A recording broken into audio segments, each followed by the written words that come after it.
The conflict in the Middle East turned into a war of words today in San Diego. There were some tense moments at a peace rally this afternoon when Israeli and Palestinian supporters exchanged some nasty words. We're going to have the latest from Gaza coming up in just a few minutes, but we begin with 10 News reporter Marianne Martinez live in University City, where police had to act fast to make sure a local demonstration didn't turn ugly. Marianne?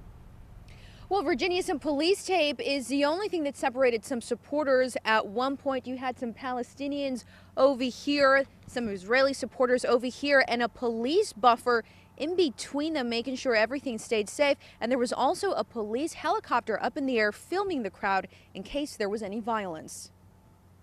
The bombing near the Gaza border doesn't feel half a world away from these folks. Palestinian and Israeli supporters who yelled at each other today as police stood by. Some have family members riding out the violence in shelters. Rachel Baranis' cousin was killed. His name is Itzik Salem. He's only 24 years old. He was about to get married. Just had a lot of things going for him. His death was mourned at a Stand With Israel rally at a park in University City. The White House says Palestinian rockets landed in Israel, shattering a delicate truce. Israel fired back, carrying out a 5-day bombing campaign to target members of Hamas they believe are responsible for the attacks. 73 people were killed, including 37 civilians.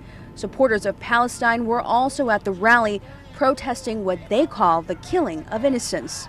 They bombed a home where the mourners were gathered, and then immediately afterwards they killed one of the leaders of Hamas.